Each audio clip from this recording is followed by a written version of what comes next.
Hey, good evening, everybody. John Michael here. On tonight's broadcast, we're going to be talking to yet another one of our rotating slate of incredible co-hosts, another of the faculty of the Inner Alchemy Mystery School and Collective, Adam Darkley, proprietor of the Devil's Conjure, and a respected and skillful folk magician, conjure doctor, and practitioner of the occult, as well as being a gifted teacher and author. And we're going to talk about how we can begin to reclaim our power and remold the world into our images, dismantling false narratives, decimating oppressive and violent systems of religion and racism and injustice and xenophobia. And more on that and on our incredible co-host and his background and what brought all of this conversation to the fore tonight when we get back.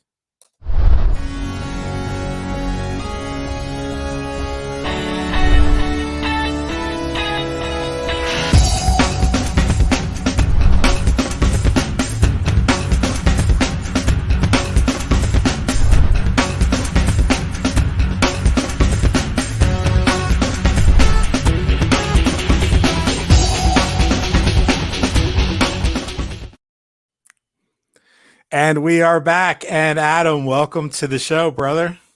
Hey, glad to be here. It's good to have you. For folks that are watching for the first time, this is an interactive and live show. It's going out on YouTube as well as multiple Facebook channels. So we welcome your comments, your involvement, Angela, and it's always good to see you here. We reserve putting comments up on the screen that are relative to the conversation and that will fit on the screen. So if you have a comment or question, try to keep it kind of brief so that it'll fit on the screen so we could acknowledge you as well as answering it. And thanks in advance for liking and subscribing and hitting the little notification bell on either Facebook or YouTube, depending on what platform you're on. Adam, let's get started by for folks who are not familiar with you and your work.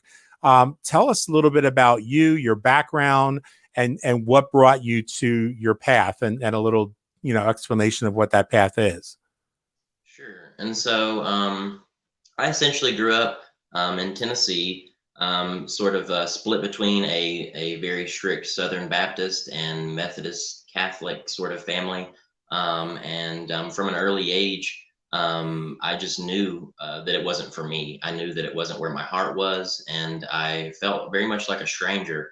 It took, the next 10 to 20 years after realizing that to actually come into working into magic and into sorcery, into healing and into conjure, and actually learning these ways to not only sort of rewire myself from false narratives of religion and also to heal beyond that, and to actually come into working hoodoo and conjure and folk magic and these pathways of power and revolution. And so that's really like a core of my work, of my practice and my path. I feel like it's definitely most pivotal, especially in today. Well, you said something that I think I'm sure that some of our listeners and viewers picked up on.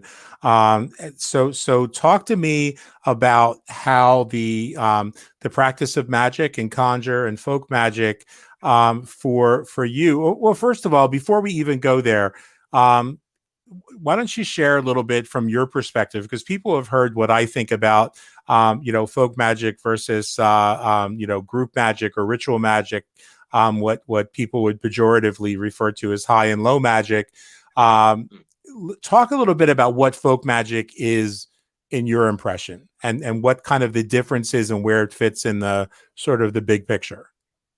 Sure. And so to me, in a lot of ways, folk magic is kind of like an umbrella term, and of course, many different paths sort of fall under that.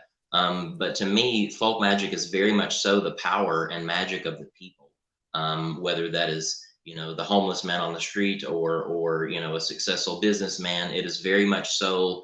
It's very much the blood and soul of the people, and so I feel like this path is so powerful because, and it's not even as much that it's easily accessible, but it is something that just about anyone can walk the path and can utilize it to quite literally, shift their lives and shift the very narrative that informs, how they view and see the world and how they believe the world interacts with them, and even narratives that just straight up aren't true, as far as scarcity and a number of things. And so to me, I feel like folk magic is something that is sort of glossed over at times because we have these flashier paths and sort of mainstream things that come up, no matter the path that I feel people are more so drawn to, and they actually kind of miss out, because they feel like something like folk magic is seen as like low magic, and to me, low magic, or rather folk magic in and of itself, is very much so sympathetic magic, and which is quite literally performing a ritual act, and through that action we are literally shifting that narrative through the actual action that we're doing in the ritual, in and of itself, to sort of create an end change, an end result. And so, as I said, I feel like folk magic is very pivotal, but it's oftentimes overlooked, because things seem simple or elementary in that way. But just through I've seen more miracles, just through pure faith, when I couldn't see the other side, where I couldn't see the end, and just having that just indomitable, unshakable faith.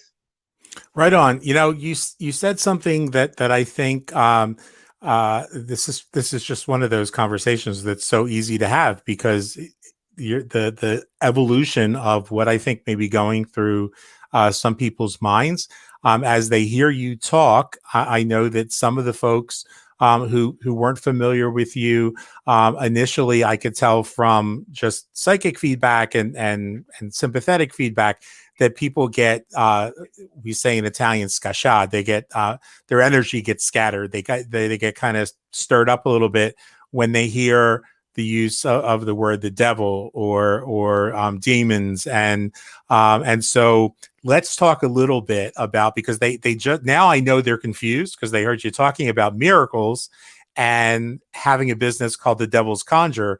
And that's so much of what we encounter on a, on a weekly basis, on a daily basis, when people say, oh, well, I'm all about rainbows and unicorns and light, and they think they're Glinda the Good Witch. Talk a little bit about this relationship in folk magic, with working with the devil as an ally, and what we mean when we say devils, talking about reclaiming our power from the Christian narrative. Sure. And so to me, the devil is a figure, that comes up in many cultures and many magical paths. But the devil, in and of itself, as I have learned, the devils don't play by any kind of rules, and if anything, they sort of bend or reshape, or kind of play things at their advantage. That fear of the devil, I feel like, is in certain ways, sort of, I guess I would say, important. That it's so much the fear of the unknown.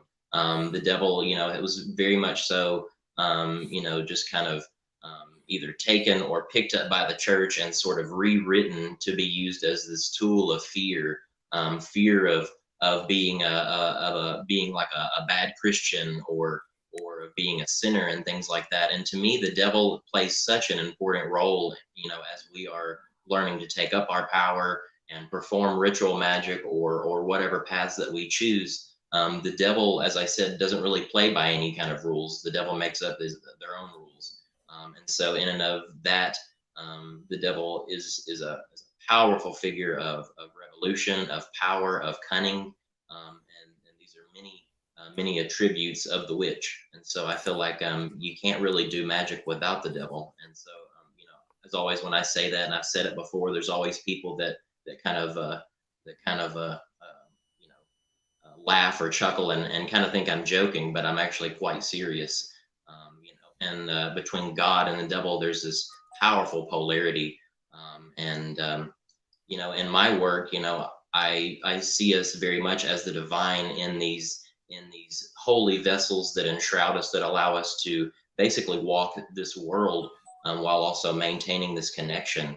And so, in many ways, I see us, as God and the devil in and of our lives. And so, that balance is so necessary. And when things swing to this extreme where everything is bleached and whitewashed and clean and clear and stuff, it causes this insane imbalance. And so I feel like, it's like people want to say whether they claim to work left hand or right hand path or this or that. That balance is very necessary, especially as people who are working with magic, and Uh, who are literally rewriting things in the world.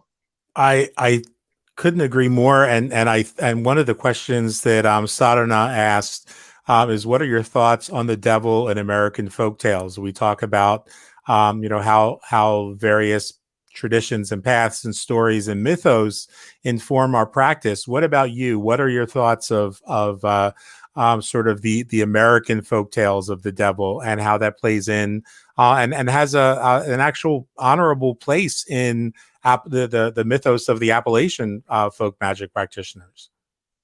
Yeah, I think it's awesome. Honestly, I love reading something about the devil, or some of these older stories where there maybe is some fear around it, but the devil plays this wicked trickstery role, and I love it. That's a big part of my work, and in what I do is, and of course with my business name, even calling it Devil's Conjure, immediately, people are or sort of, they kind of have to make a choice, whether, they're willing to kind of make a deal with the devil, or whether it's just a little too much. And I feel like the devil is such a powerful ally, and in work in the Appalachians, and in, as I believe it was Sarana that was speaking about the American folk tales, that kind of stuff just kind of gets me going. It kind of lights my fire, and as I said, it's really pivotal when we're working magic,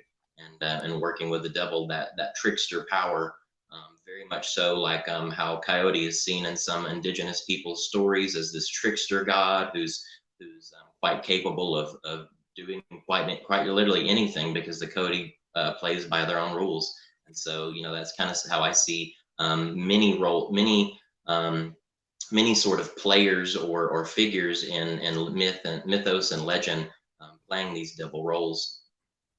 Let's talk a little bit about uh, for the person that comes here, maybe they come from a Christian tradition or any of the Abrahamic traditions, and we know that that's references to the devil, to Hashatan, in ancient scriptures, was that he was an adversary, sort of the prosecuting attorney, if you Mm, will, and so it's not lost on me that so much of the verbiage that you use and the motivation behind your work mm, is around this concept that we share of creating a revolution.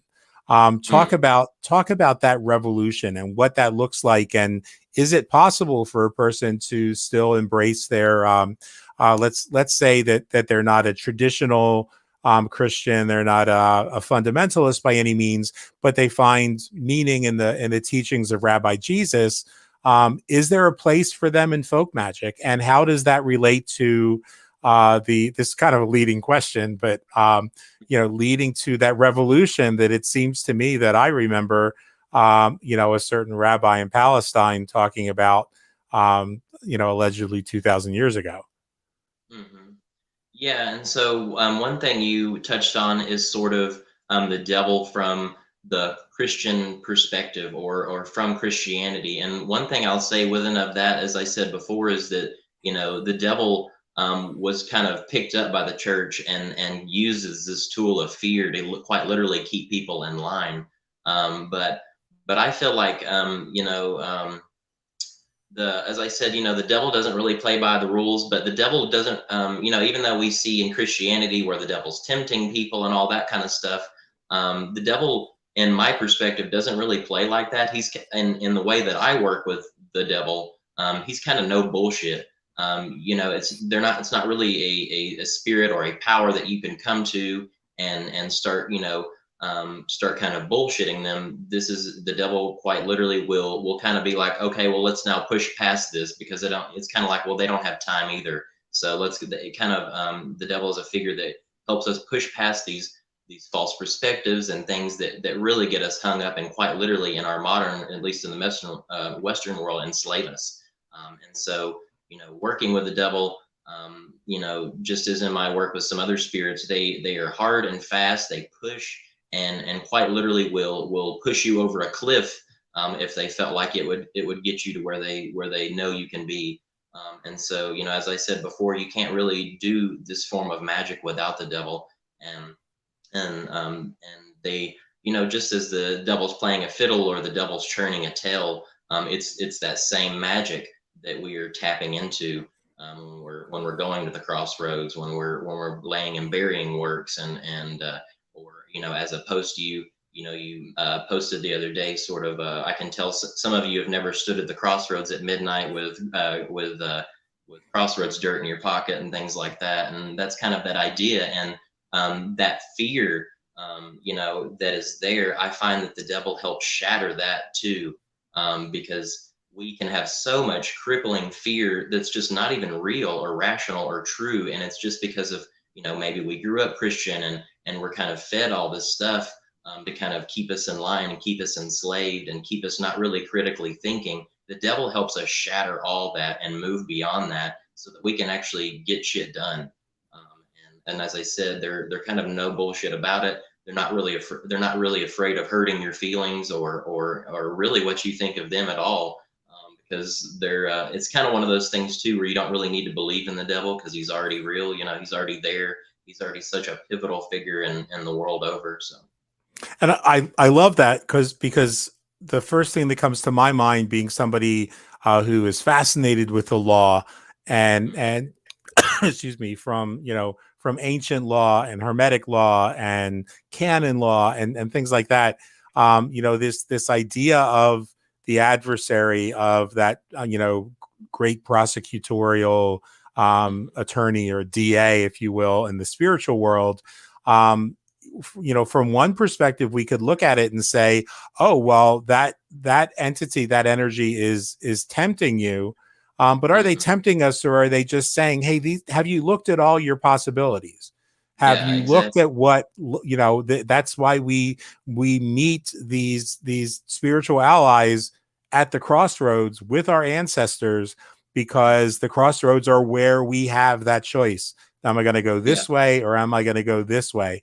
And so when we come back from our public service announcement, we're going to talk about what role that plays in reclaiming the pen that's writing our stories, and why that's so important at the crossroads that we find ourselves at now as a society. So more from that when we get back. Speaking of stories, we are going to have as a public service announcement tonight a clip that we don't own the rights to, but we do have permission to share it with you, because it's all about taking time to consider listening to and sharing our stories with others. More on that when we get back. Hi, I'm Adrian Grenier, and I'm a guy you might know. That's why I've chosen to speak to you today, because you know my story. Well, some of it anyway. But what if you knew everyone's story? What if everyone on the planet was familiar to everyone else? The Charter for Compassion wants to find out. They're asking you to tell them a piece of your story. One moment of compassion that changed your life. Each story will be inspiring in its own right, but all of them together will reveal a world of compassion happening right now in places all over the world, as diverse as Kentucky all the way to Pakistan and everywhere in between. Imagine it. Thousands of stories told one person at a time. Someone once said, there isn't anyone you couldn't learn to love once you've heard his or her story. Stories make us care. Stories help us understand. Stories breed compassion. And if there's one thing we need right now, in our politics, in our dialogue, in our communities, in our world, it's compassion. Go to charterforcompassion.org and tell your story. And while you're there, affirm the Charter and make a commitment to make the world a more compassionate place. But it's only the first step. Now it's time to practice. It's the only way to a peaceful world. I can't wait to hear your story.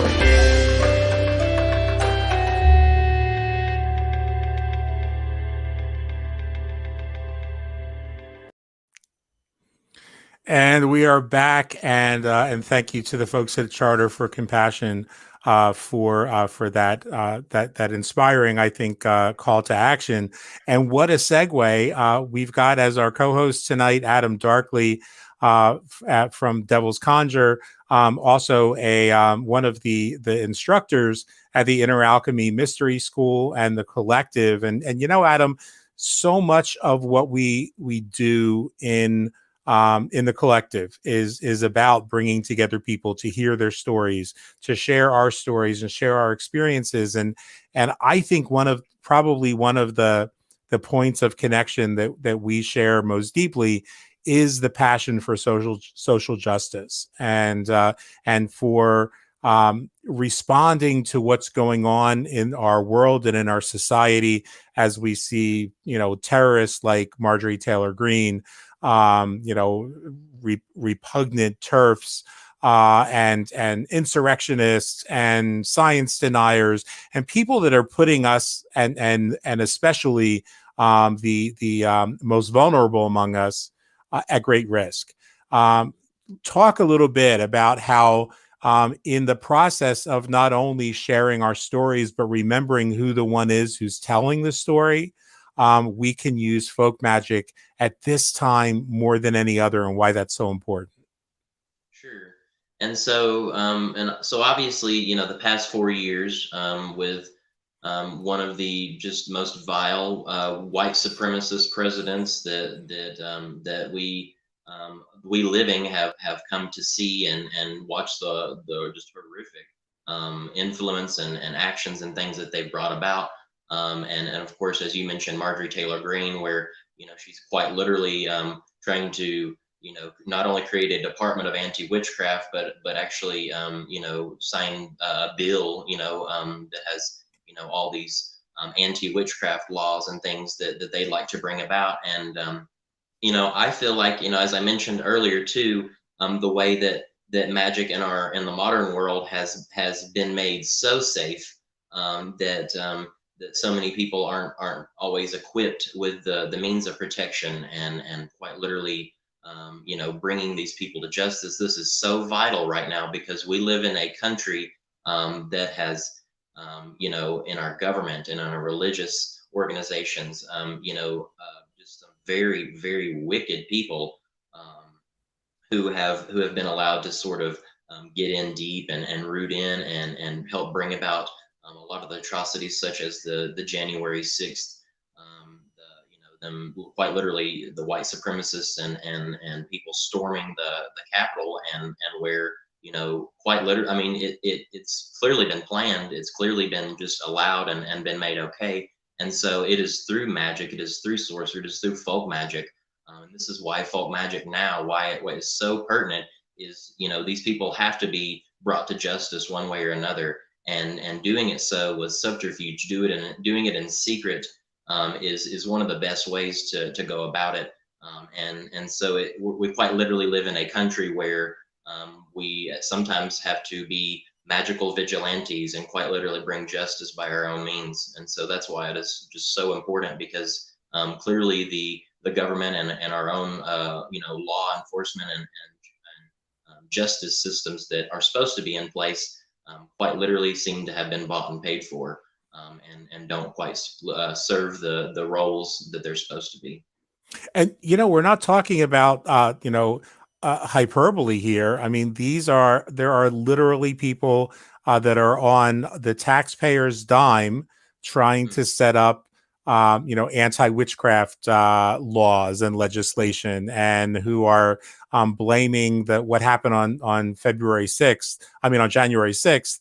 To Antifa and witches and anyone else they can vilify in the process. So what would it look like, let's say, for the person who is watching? Yeah, Angelin says the whole CPAC thing is rife with Nazi symbolism. It scares me. And that's a perfect place to go where I was going to go with this question. I see so many people on the internet right now scared by what they're seeing. And for me, in my experience, the craft has always been about taking back our power. And when you've taken back your power, you can only take it back one place. That's the present moment. And in the present moment, you have absolutely nothing to be afraid of when you recognize the power at your hands. What would you suggest, something very simple that a person who is feeling scared, is feeling stressed by what they're seeing, can do to begin that process of taking back their power?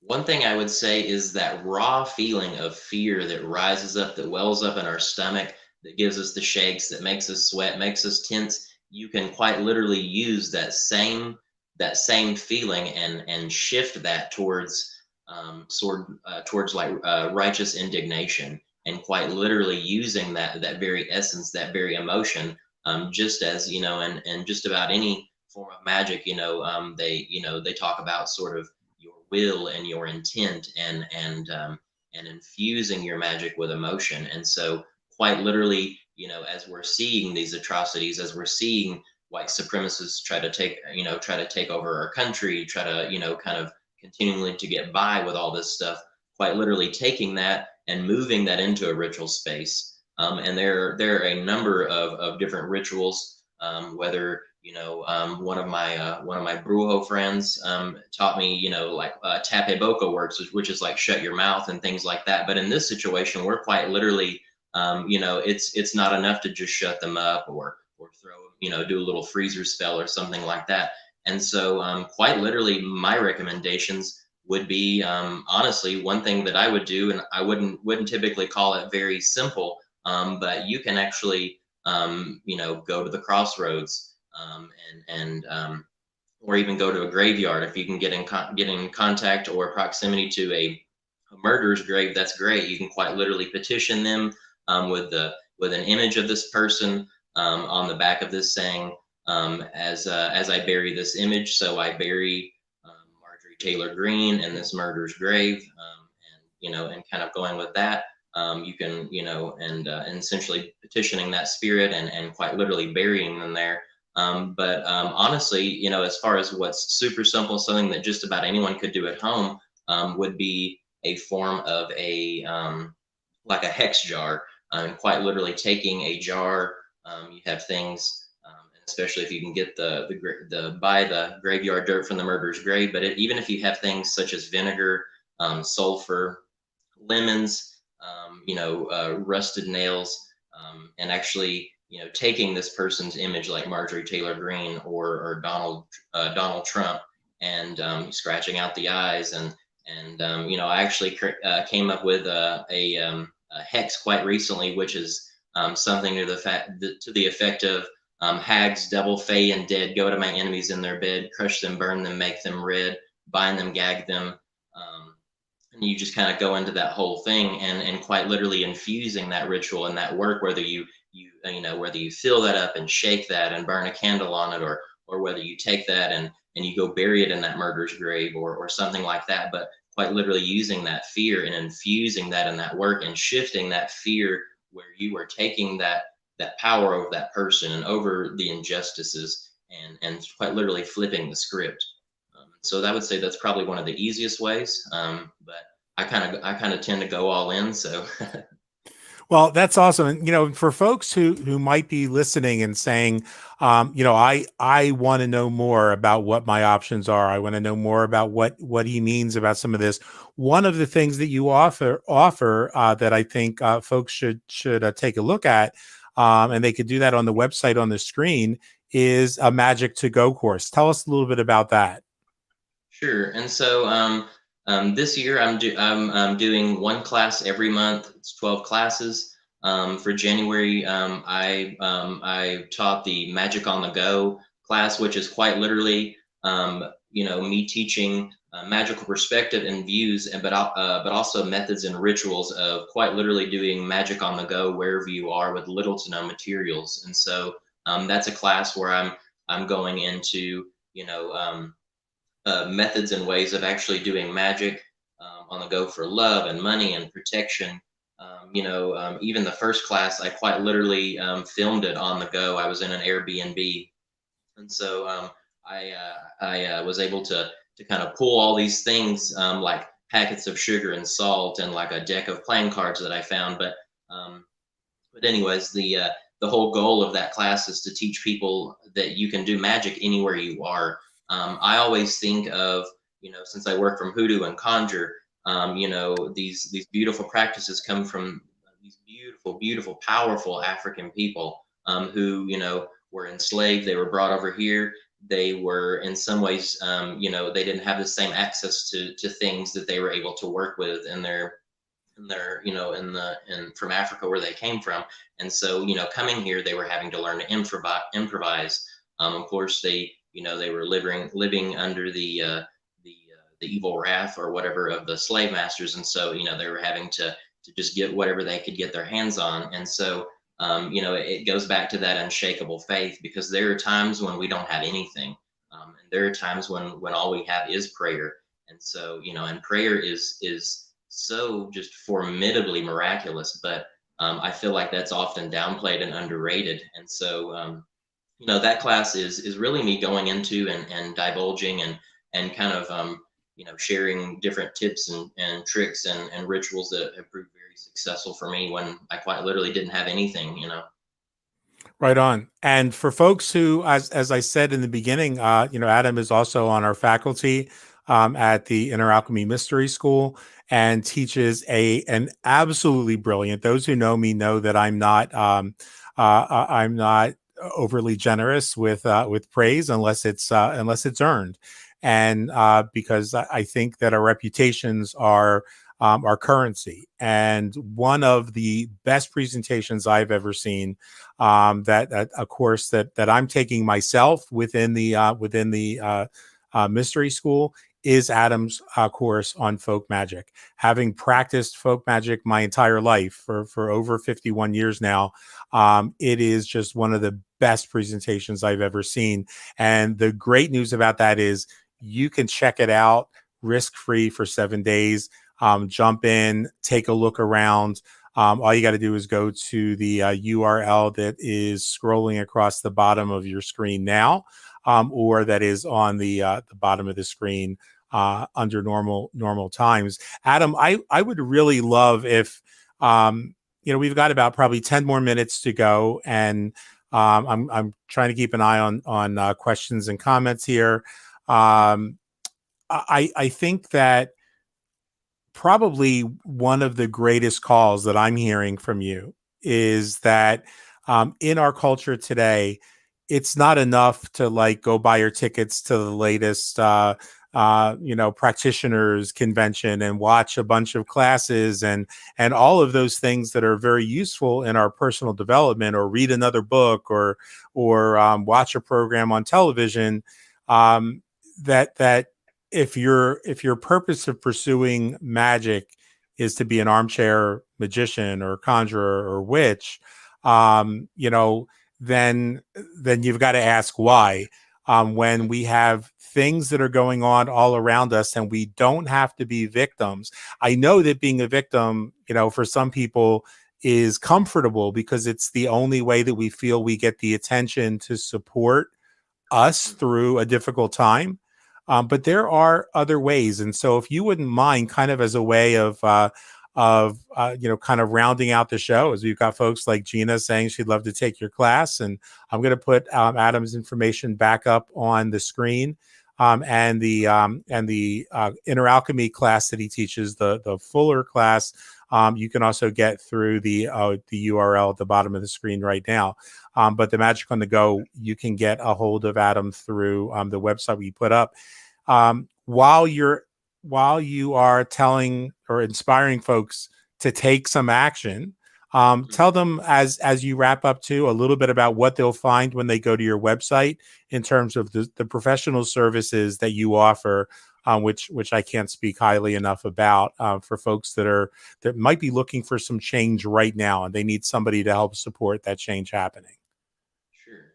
Yeah, and it's very much so, as you said, where it's not enough to sort of curate a library of of books and watch YouTube videos and learn if that doesn't lead us into action. And one thing I will say is, with witchcraft becoming seemingly or sort of seemingly made more safe, in the past 100 years, I feel like therein we've also gotten very comfortable with this idea that that some of the same things from the past aren't going to rise up again. We were mentioning, sort of the thing with Marjorie Taylor Greene, the part of anti-witchcraft that she's trying to bring about and things like that. It was only about 5 years ago that I remember seeing an article from California where there were people that were quite literally on a witch hunt, and I believe it may have been a couple, and they were practicing witches who were quite literally murdered. I haven't been able to, of course, as you find things like that, it's sometimes hard to locate or it just disappears. But this is a real threat in our country and in the world where, and I know, in the Czech Republic, and, people are still being murdered, and of course in Saudi Arabia and all these different places all over the world. And so, it's not enough to learn all of this for that not to lead into action, and quite literally shifting the very narrative that informs our world, and our very beliefs. So much of it, especially the people who've grown up into witch or in Christianity and things like that, it is a very much so a rewiring of how we perceive the world and how we believe the world, perceives or interacts or affects us. And so quite literally taking, and taking this wisdom and taking that knowledge and understanding and the mechanics behind folk magic, and actually being able to sort of shift the script, as I always say, and step in our divine role as storyteller, as visionary, as narrator. And I feel like that is just impeccably pivotal right now in our world, as we're seeing these big changes, as we're seeing white supremacy just seep into our government. And many of these things, unfortunately, have always been, around. I mean, our country was quite literally created and founded on the backs of slaves.